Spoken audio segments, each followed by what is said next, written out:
ہارون اور جنات کی وادی کا سفر۔ آخر ایک طاقتور جن ایک عام انسان کے پاس کیوں آیا تھا، اور اس جنات کی وادی میں ایسا کیا راز چھپا تھا کہ جسے جاننے کے بعد ہارون کی پوری زندگی بدل گئی؟ آئیے شروع کرتے ہیں آج کی اس حیرت انگیز اور سبق آموز کہانی کا سفر۔ بہت پرانے زمانے کی بات ہے۔ ایک چھوٹا سا گاؤں تھا جو گھنے جنگلات، بلند پہاڑوں اور خاموش وادیوں کے درمیان آباد تھا۔ اسی گاؤں میں ہارون نامی ایک نیک انسان رہتا تھا۔ ہارون نہ کوئی بادشاہ تھا، نہ سردار، نہ عالم دین۔ وہ ایک عام سا انسان تھا، لیکن اس کے اندر ایک غیر معمولی چیز تھی۔ وہ تھی اس کا مضبوط ایمان۔ پورے گاؤں میں اس سے زیادہ سچا، نرم دل اور نیک انسان کوئی نہیں تھا۔ لوگ اس کے پاس اپنے جھگڑے لے کر آتے، اپنے دکھ لے کر آتے، اپنی پریشانیاں لے کر آتے، اور اکثر انہیں سکون مل جاتا۔ اسی وجہ سے پورا گاؤں اس کا احترام کرتا تھا۔ لیکن پھر ایک رات سب کچھ بدل گیا۔ آدھی رات کا وقت تھا۔ ہارون تہجد کے لیے اٹھا، وضو کیا، نماز شروع کرنے ہی والا تھا کہ باہر سے ایک عجیب آواز آئی، جیسے کوئی اس کی جھونپڑی کے گرد چکر لگا رہا ہو۔ ہارون رک گیا، کان لگا کر سننے لگا۔ کچھ لمحوں بعد آواز بند ہو گئی۔ اس نے دروازہ کھولا، باہر کوئی نہیں تھا، صرف خاموشی، گہری، عجیب اور خوفناک خاموشی۔ اگلی رات بھی یہی ہوا، پھر اس کے بعد والی رات بھی، پھر روز ہونے لگا۔ کبھی قدموں کی آواز، کبھی سرگوشیاں، کبھی کسی کے رونے جیسی آواز، کبھی ایسا لگتا جیسے کوئی اس کا نام لے کر پکار رہا ہو، لیکن باہر کوئی نظر نہیں آتا تھا۔ ایک ہفتہ گزر گیا، پھر وہ رات آئی جس نے سب کچھ بدل دیا۔ چاند اپنی پوری آب و تاب کے ساتھ آسمان پر چمک رہا تھا۔ آسمان صاف تھا۔ ہارون قرآن کی تلاوت کر رہا تھا۔ اچانک تیز ہوا چلنے لگی، درخت جھومنے لگے، زمین پر خشک پتے اڑنے لگے، اور پھر ہوا اچانک رک گئی، بالکل رک گئی۔ ایسا لگا جیسے پوری دنیا ساکت ہو گئی ہو۔ ہارون نے سر اٹھایا اور اس کا دل ایک لمحے کے لیے رک سا گیا۔ کچھ فاصلے پر ایک سایہ کھڑا تھا۔ وہ انسان نما تھا، لیکن انسان نہیں تھا۔ اس کی آنکھوں میں ہلکی نیلی روشنی چمک رہی تھی۔ جسم دھوئیں جیسا تھا، چہرہ صاف نظر نہیں آ رہا تھا، مگر عجیب بات یہ تھی کہ اس کے وجود سے برائی محسوس نہیں ہو رہی تھی۔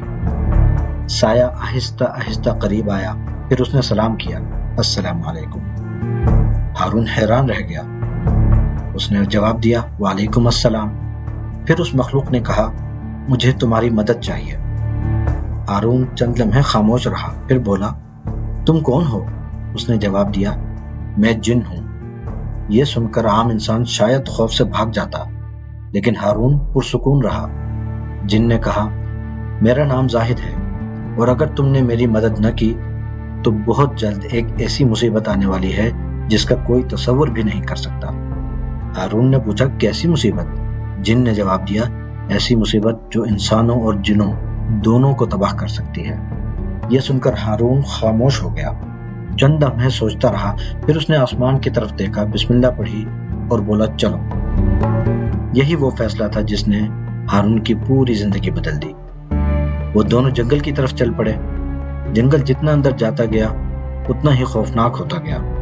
چاندنی کم ہوتی گئی، اندھیرا بڑھتا گیا، درخت اونچے ہوتے گئے، ہوا سرد ہوتی گئی، اور عجیب بات یہ تھی کہ جنگل میں کوئی آواز نہیں تھی، نہ پرندے، نہ جانور، نہ کیڑے مکوڑے، کچھ بھی نہیں۔ کافی دیر بعد وہ ایک بڑی چٹان کے سامنے پہنچے۔ چٹان پر عجیب نشان بنے ہوئے تھے۔ زاہد نے ہاتھ رکھا، چٹان کانپنے لگی، پھر درمیان سے کھل گئی۔ ہارون حیران رہ گیا۔ اس کے سامنے زمین کے اندر جانے والا راستہ موجود تھا۔ اندر اترتے ہی دنیا بدل گئی۔ یہ کوئی عام غار نہیں تھا، یہ ایک پوری وادی تھی، زمین کے نیچے چھپی ہوئی ایک عظیم وادی، نیلی روشنی سے جگمگاتی ہوئی، عجیب درختوں سے بھری ہوئی، اور ایسی مخلوقات سے آباد جنہیں ہارون نے پہلے کبھی نہیں دیکھا تھا۔ لیکن وادی میں خوشی نہیں تھی، خوف تھا، ہر طرف خوف کا ماحول تھا۔ کیا ہوا ہے؟ ہارون نے پوچھا۔ زاہد نے جواب دیا، صدیوں پہلے یہاں ایک طاقتور جن رہتا تھا، اس کا نام ازرق تھا۔ وہ طاقت کے نشے میں اندھا ہو گیا۔ اس نے اندھیری قوتوں سے معاہدہ کر لیا، اور پھر وہ اپنے ہی لوگوں کا دشمن بن گیا۔ پھر کیا ہوا؟ ہارون نے پوچھا۔ اسے قید کر دیا گیا، لیکن اب اس کی قید ٹوٹ رہی ہے۔ اسی لمحے زمین زور سے لرزی، وادی میں چیخ جیسی آواز گونجی، اور دور پہاڑوں کے درمیان سرخ روشنی نمودار ہوئی۔ وہ جاگ رہا ہے، زاہد نے خوف سے کہا۔ اب اصل سفر شروع ہوا تھا۔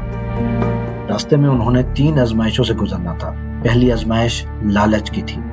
ہارون نے دیکھا کہ اس کے سامنے سونے کے پہاڑ کھڑے ہیں، ہیروں کے ڈھیر، خزانے، دولت، وہ سب کچھ جو ایک انسان کی آرزو ہوتا ہے۔ ایک آواز آئی، صرف ایک قدم بڑھاؤ، یہ سب تمہارا ہے۔ ہارون نے فوراً نظریں جھکا لی اور کہا، جو اللہ دیتا ہے وہی کافی ہے۔ اگلے ہی لمحے سب غائب ہو گیا۔ دوسری آزمائش خوف کی تھی۔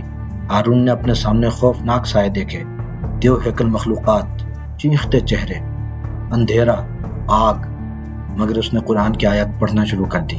چند لمحوں میں سب دھواں بن کر ختم ہو گیا۔ اور تیسری آزمائش سب سے مشکل تھی، وہ محبت کی آزمائش تھی۔ ہارون نے اپنی مرحوم بیوی کو دیکھا، وہ ویسی ہی لگ رہی تھی جیسے برسوں پہلے تھی۔ ہارون، اس نے محبت سے کہا، میرے پاس آ جاؤ۔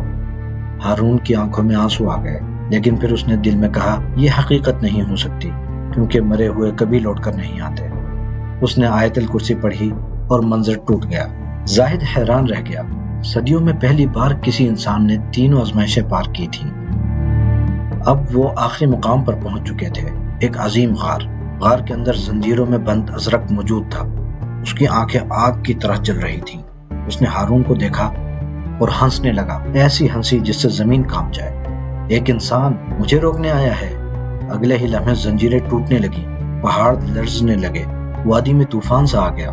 تمام جن خوف سے پیچھے ہٹ گئے، لیکن ہارون نہیں ہٹا، وہ کھڑا رہا۔ پھر اس نے قرآن کی تلاوت شروع کی، آیت الکرسی پڑھی، اور دوسری بار، پھر تیسری بار۔ روشنی پھیلنے لگی، اندھیرا پیچھے ہٹنے لگا، ازرق کی چیخیں بلند ہونے لگیں۔ وہ پوری طاقت لگا رہا تھا، لیکن ہارون کی ایمان کی طاقت کے سامنے اس کی طاقت کمزور پڑتی جا رہی تھی۔ پھر اچانک ایک زوردار دھماکہ ہوا، اتنا زوردار کہ پوری وادی ہی لرز گئی، اور پھر خاموشی چھا گئی، گہری خاموشی۔ جب دھواں ختم ہوا، ازرق غائب تھا ہمیشہ کے لیے۔ وادی خوف سے نجات پا چکی تھی۔ تمام جن جمع ہو گئے، وہ ہارون کا شکریہ ادا کرنے لگے، لیکن ہارون مسکرایا اور بولا، شکریہ میرا نہیں، اللہ کا ادا کرو۔ صبح ہونے سے پہلے زاہد اسے واپس گاؤں لے آیا۔ جانے سے پہلے اس نے کہا، تمہارا نام ہماری دنیا میں ہمیشہ یاد رکھا جائے گا۔ ہارون نے جواب دیا، نام یاد رہنا ضروری نہیں، اچھے اعمال کرنا بہت ضروری ہے۔ یہ کہہ کر وہ اپنی جھونپڑی کی طرف چل پڑا، اور اس دن کے بعد کسی نے اس جن کو دوبارہ نہیں دیکھا۔ مگر آج بھی اس علاقے کے بزرگ ایک بات ضرور کہتے ہیں کہ جب انسان کا ایمان مضبوط ہو تو دنیا کی سب سے بڑی تاریکی بھی اس کا کچھ نہیں بگاڑ سکتی۔ اگر آپ یہاں تک پہنچ گئے ہیں تو کمنٹ میں ضرور لکھیں کہ آپ کو یہ کہانی کیسی لگی، تاکہ مجھے پتہ چل سکے کہ آپ نے پوری کہانی دیکھی ہے۔ ویڈیو پسند آئی ہو تو لائک ضرور کر دیں، اپنے دوستوں اور فیملی کے ساتھ ضرور شیئر کیجیے، اور اگر آپ ایسی پراسرار، دلچسپ اور سبق آموز کہانیاں پسند کرتے ہیں تو ابھی چینل کو سبسکرائب کر لیں، بیل آئیکن کو پریس کر دیں تاکہ آپ کو ہماری آنے والی ہر کہانی کا نوٹیفیکیشن سب سے پہلے مل سکے، کیونکہ اگلی کہانی شاید اس کہانی سے بھی زیادہ حیران کن اور دلچسپ ہو۔